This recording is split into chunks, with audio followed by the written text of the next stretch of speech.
आपल्या आयुष्यामध्ये अशा काही घटना घडतात की त्यामुळे आपली मनस्थिती खराब होते।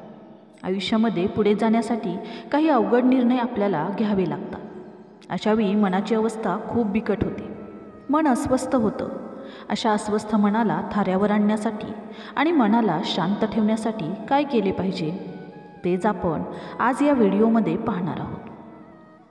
कोणत्याही परिस्थितीमध्ये शांत राहणं ही मनाची खूप मोठी शक्ती आहे। कोणतीही परिस्थिती असली तरीही आरडाओरडा न करता शांतपणे विचार करून निर्णय घेण्याची आणि अडचणी सोडवण्याची आपल्याला सवय लागली पाहिजे। प्रत्येक गोष्टीवर आपलं नियंत्रण असलंच पाहिजे असं नाही, कारण की ज्यावेळी कोणत्याही गोष्टीवर आपले नियंत्रण नसते अशावेळी घडणाऱ्या घटनेकडे पाहण्याचा आपला दृष्टिकोन आपण बदलू शकतो। त्यातच आपलं हित असतं। ज्या गोष्टीवर आपले नियंत्रण नाही, आपण काहीही करू शकत नाही, त्यावेळी अशा गोष्टीचा विचार करण्यात वेळ हा वाया घालवू नका। आपल्या मनाची ताकद हीच खरी आपली ताकद असते। जर तुम्हाला आनंदी राहायचं असेल तर नेहमी इतरांपेक्षा वेगळा विचार हा केलाच पाहिजे। मानसिक ताणतणावांना तुम्ही कसे सामोरे जाताय, आयुष्यातील अडचणी तुम्ही कशा सोडवता यावरून तुमच्या मनाची ताकद कळते आणि तुम्ही आनंदी देखील राहू शकता। नेहमी पॉझिटिव्ह राहा। आयुष्य म्हटलं की अडचणी येणारच आणि वाईट घटना घडणारच। अशावेळी आपण सकारात्मक म्हणजेच पॉझिटिव्ह विचार करून वाईट गोष्टींमधून मार्ग काढण्याचा प्रयत्न केला पाहिजे। पॉझिटिव्ह विचार म्हणजे वाईट विचारांकडे दुर्लक्ष करा असा होत नाही, तर वाईट गोष्टींचा स्वीकार करून त्याच्यामधून बाहेर पडणे होय।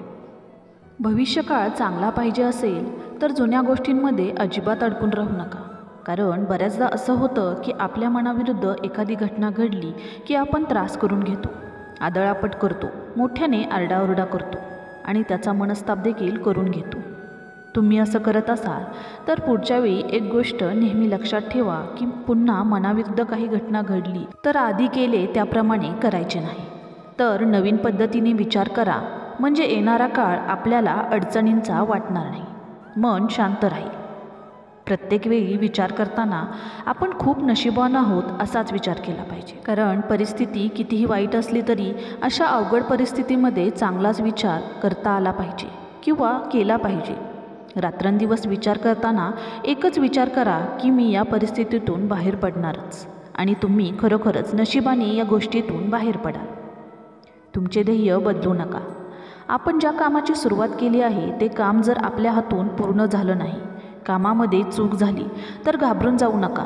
काय चुका झाल्या आहेत त्याचा विचार करा आणि ते काम आणखीन चांगल्या पद्धतीने कसे पूर्ण करता येईल यासाठी प्रयत्न करा। पण आपल्या ध्येयापासून कधीही मागे हटू नका किंवा मागे फिरू नका। यश मिळणारच।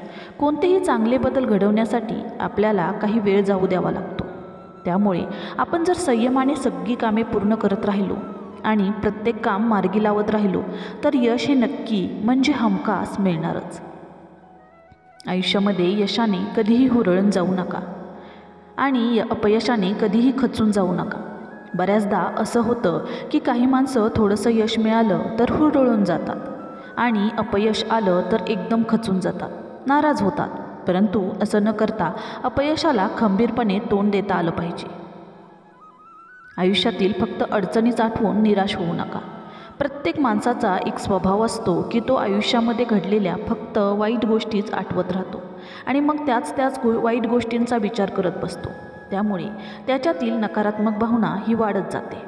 त्यामुळे आपल्या आयुष्यामध्ये असलेली दुःख आठवण्यापेक्षा आपल्या आयुष्यामध्ये काय काय चांगल्या गोष्टी घडल्या आहेत, आपल्यावर प्रेम करणारी लोक, आपलं स्वप्न, आपली ध्येय याचा सतत विचार करून प्रगती करावी। एखाद्या व्यक्तीला माफ करणं म्हणजे त्यांनी केलेल्या सगळ्या चुका विसरून जाणं असं नसतं, तर एखाद्या व्यक्तीने दिलेला त्रास विसरायचा असेल, मनातून काढायचा असेल तर इतरांना माफ करावंच लागतं। त्याशिवाय माणसाला पुढे जाताच येत नाही। पण याचा अर्थ असा होत नाही की आपण सगळं विसरून त्या व्यक्तीला माफ करावं, तर याचा अर्थ असा होतो की आपण झालेल्या चुकांमधून ती चूक सुधारून आयुष्यामध्ये पुढे जावं। सतत आयुष्यामध्ये घडलेल्या वाईट गोष्टींचा विचार हा करत बसू नये।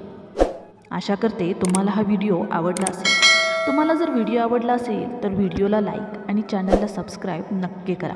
धन्यवाद।